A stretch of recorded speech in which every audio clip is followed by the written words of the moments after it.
नमस्कार विद्यार्थी मित्रांनो. केंद्र सरकारने वर्ष 2025 साठी पद्मभूषण या पुरस्काराची घोषणा केलेली आहे. याचे मानकरी कोण आहेत ते आपण या व्हिडिओमध्ये पाहणार आहोत.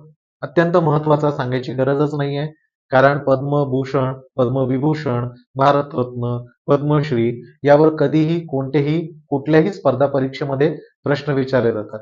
त्यामुळे आपण आज इथे पाहणार आहोत की 2025 पद्मभूषण पुरस्काराचे मानकरी कोण आहेत, यावर्षी किती जणांना देण्यात आलेले आहेत आणि मागच्या वर्षी किती जणांना देण्यात आले ते सुद्धा आपण यामध्ये पाहणार आहोत.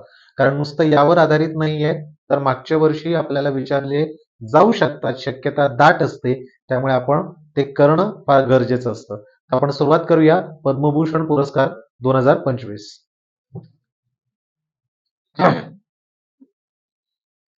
पद्म पुरस्कार 2025 त्यामधलं पद्मभूषण पुरस्कार याचे मानकरी आपण पाहतोय.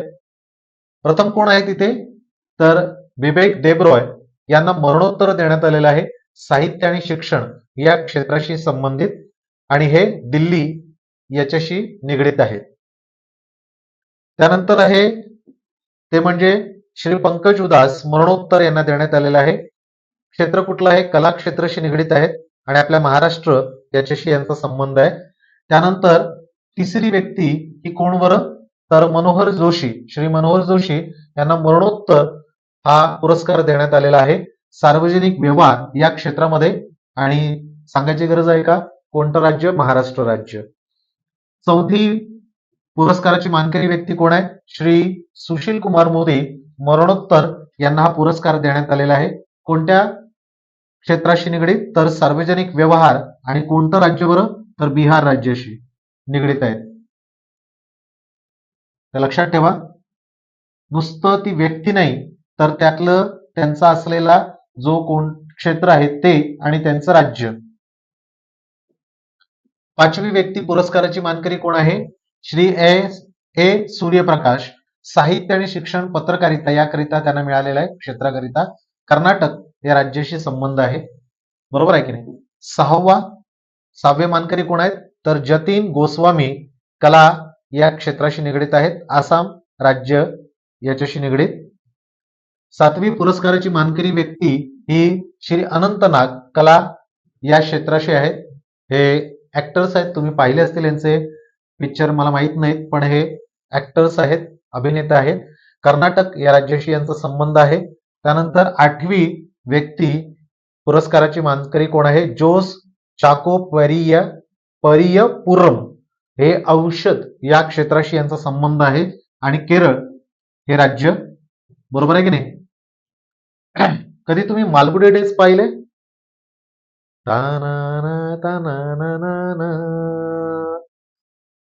हे जे आहेत ना श्री अनंत नाग, हे तुम्हाला मालगुडी डेज मध्ये पाहायला मिळतील. पहा, नक्कीच जरूर पहा सिरियल. नववी पुरस्काराची मानकरी व्यक्ती आहे श्री कैलासनाथ दीक्षित, हा इतर पुरातत्व या विभागामध्ये त्यांना मिळालेला आहे, दिल्ली याच्याशी यांचा संबंध आहे. 10वी पुरस्काराची मानकरी व्यक्ती आहे श्री नंदामुरी बालकृष्ण, कला या क्षेत्राशी निगडित आहेत, आंध्र प्रदेश हे काय आहे राज्य. हे पण अभिनेता आहेत, कला म्हणजे अभिनेते म्हणून आहेत ते. श्री 11वी पुरस्काराची मानकरी व्यक्ती कोण आहे, श्री नल्ली कप्पूस्वामी चेट्टी, व्यापार आणि उद्योग या क्षेत्रामध्ये त्यांना मिळाले, तामिळनाडू राज्याचे आहेत. त्यानंतर 12वी व्यक्ती श्री पी आर श्रीजेश, आपल्यासाठी अत्यंत महत्वाचं आहे, कारण काही महत्वाचं आहे ते मी नेहमीच सांगेन, खेळ याच्याशी या क्षेत्राशी आणि केरळ राज्यातले आहेत. आता हे का महत्वाचे ठरतात, कारण हॉकी जे आपण आता हॉकीमध्ये ब्रॉन्झ पदक ऑलिम्पिकमध्ये मिळवलं, बरोबर आहे की नाही, तर त्यामध्ये गोलकीपरचं काम, म्हणजे गोलकीपर जे होते ते कोण होते, तर पी आर श्रीजेश यांची 16 नंबरची जर्सी याचा निवृत्त करण्यात आलेली आहे. आणि आपला ऑलिम्पिकमध्ये जे समारोह झाला होता, समारोह त्यामध्ये ध्वजवाहक म्हणून यांनी केलं होतं. ध्वजवाहक म्हणून कोण होते, तर पी आर श्रीजेश होते आणि मनू भाके. तर हे लक्षात ठेवा, म्हणून महत्वाचं आहे. तर यांना काय मिळालंय, पद्मभूषण पुरस्कार. 13वी पुरस्काराची मानकरी व्यक्ती पंकज पटेल, व्यापार आणि उद्योग या क्षेत्रात त्यांना मिळालेला आहे, गुजरात राज्यातले. त्यानंतर 14वी व्यक्ती ही साध्वी ऋतंभरा सामाजिक कार्य या क्षेत्रामध्ये त्यांना मिळाले, उत्तर प्रदेश यातले आहेत. त्यानंतर 15वे पुरस्काराचे मानकरी कोण आहेत, तर श्री राम बहादूर राय साहित्य आणि शिक्षण पत्रकारिता उत्तर प्रदेश, तर याकरिता त्यांना मिळालेला आहे. 16वी व्यक्ती आहे पुरस्काराची मानकरी श्री एस अजित कुमार, कला क्षेत्राशी त्यांचा संबंध आहे आणि तामिळनाडू राज्यातले आहेत. पुढे 17वी व्यक्ती पुरस्काराची मानकरी श्री शेखर कपूर, दिग्दर्शक आहेत, कला क्षेत्राशी संबंध असल्यामुळे कला क्षेत्रात त्यांना मिळालेला आहे, महाराष्ट्र राज्यातले आहेत. त्यानंतर 18वी व्यक्ती पुरस्काराची मानकरी ह्या कोण आहेत, कुमारी शोभना चंद्रकुमार, कोणत्या क्षेत्राशी संबंधित आहेत, त्या कला या त्यांना पुरस्कार मिळाले आणि तामिळनाडू राज्यातले आहेत. आणि 19वी पुरस्काराची मानकरी व्यक्ती श्री विनोद धाम, विज्ञान आणि अभियांत्रिकी, युनायटेड स्टेट्स ऑफ अमेरिका. हे सुद्धा महत्वाचे ठरतात. का सांगतो, कारण परदेशातले असल्यामुळे, परराष्ट्रातले, तर त्यामुळे युनायटेड म्हणजे अमेरिकेचे असल्यामुळे हे विचारले जातील की कोणत्या व्यक्तीला पद्मभूषण पुरस्कार, जे अमेरिकेतले आहेत किंवा इतर, किंवा असं विचारतील की कोणत्या देशाशी संबंधित आहेत ज्यांना या वर्षीचा पद्मभूषण पुरस्कार मिळालेला आहे. आता एकंदरीत किती व्यक्ती आपण पाहिल्या, तर साधारणतः आपण एकूण व्यक्ती किती पाहिल्या रे, 19, बरोबर आहे. पद्मभूषण 2025 किती जणांना मिळालेला आहे, तर 19 पुरस्काराचे मानकरी आहेत, बरोबर आहे की नाही. मानकरी किती, पुरस्काराचे 19. आता त्यापैकी महाराष्ट्रातले बघितले, महाराष्ट्र, मी इथे पुढे लिहितो, महाराष्ट्र राज्यातले पाहिले तर ते 3 आहेत. कोण आहेत, मनोहर जोशी, पंकज उधास, बरोबर आहे. आणि तिसरी व्यक्ती ही शेखर कपूर. म्हणजे महाराष्ट्रातल्या या 3 व्यक्ती जे आहेत यांना मिळालेल्या पैकी हे मरणोत्तर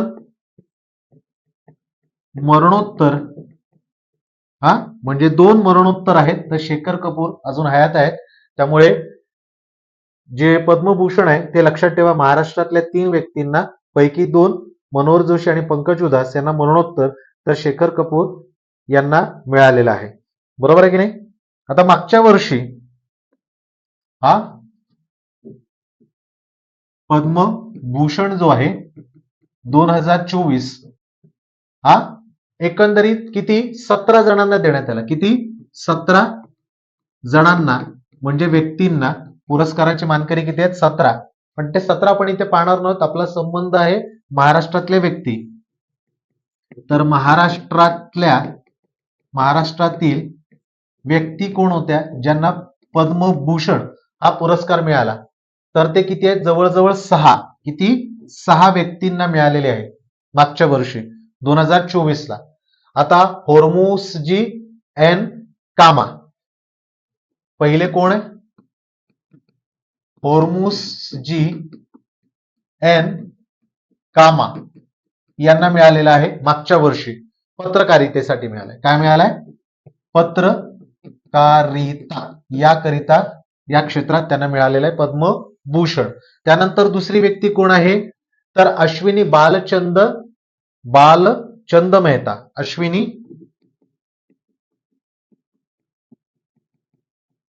बालचंद मेहता. आता यांना कशासाठी देण्यात आला, कोणत्या क्षेत्रात, तर वैद्यकीय. कशासाठी, वैद्यकीय या क्षेत्रात त्यांना देण्यात आला. तिसरी व्यक्ती यापैकी कोण आहे, तर राम नाईक, बरोबर आहे, माजी रेल्वे मंत्री होते, बरोबर की नाही, राम नाईक. तर यांना देण्यात आला सार्वजनिक व्यवहारासाठी, सार्वजनिक व्यवहार या क्षेत्रात त्यांना मिळालेला आहे. चौथी व्यक्ती ज्यांना मागच्या वर्षी मिळाले ते दत्तात्रय अंबादास मायालू.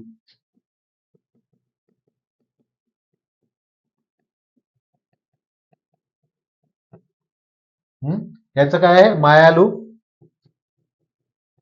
कुठल्या क्षेत्रासाठी यांना मिळालेलं आहे?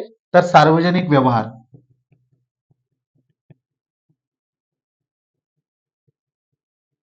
काय मिळालेलं आहे? सार्वजनिक व्यवहार. आता 5वी आणि 6वी व्यक्ती. 5वी व्यक्ती कोण आहे? प्यारेलाल शर्मा.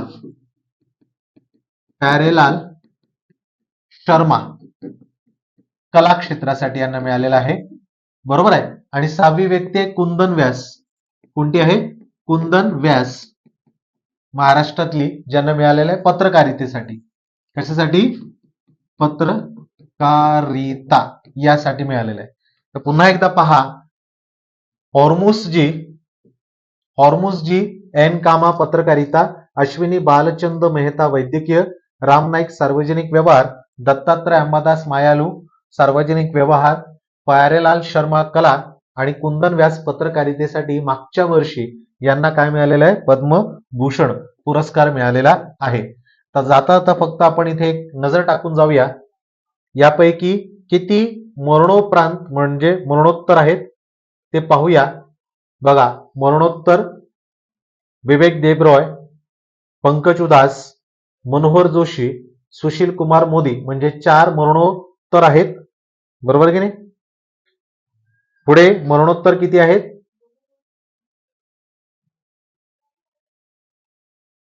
बरोबर आहे. म्हणजेच किती झाले? तर मरणोत्तर 4 आहेत. हा, 19 पुरस्कारापैकी मरणोत्तर किती बघितले आपण? 4 आहेत. हा, महाराष्ट्रातले 2 आहेत आणि इतर जे आपण पाहिले. बरोबर आहे. महाराष्ट्रातले कोणले आहेत? पंकज उधास आणि मनोहर जोशी. तर बिहार मधले सुशील कुमार मोदी आणि दिल्लीतले देबरॉय हे मरणोत्तर आहेत. म्हणजे हे सुद्धा महत्वाचे आहेत अभ्यासाकरिता, जे तुम्हाला परीक्षेमध्ये विचारले जातील. ओके. तर पूर्ण माहिती तुम्हाला मी दिलेली आहे. यावर्षी कोणाला मिळालेले आहेत? मागच्या वर्षी या पुरस्काराचे मानकरी कोण आहेत? मी इथे लिहितो, पद्मभूषण 2024 मानकरी. म्हणजे तुम्हाला लक्षात येईल. ठीक आहे. तर ही माहिती महत्वाची का ठरते याची सांगायची गरजच नाहीये, कारण हे परीक्षेमध्ये सातत्याने विचारले जाणारे प्रश्न आहे. म्हणून हा खास जो काही भाग आहे, मी जो आज इथे व्हिडिओ आणलाय, हा तुमच्यासाठी आहे. परीक्षेत तुम्हाला यापैकी कशाची अडचण येऊ नये म्हणून खास तुमच्यासाठी. त्यामुळे तो शेअर करायचा. व्हिडिओला आवडला असेल तर लाईक करा. बरोबर की नाही? शेअर मात्र जरूर करा आणि सबस्क्राईब करा आपल्या चॅनलला. पुन्हा भेटू नव्या व्हिडिओमध्ये. जय हिंद.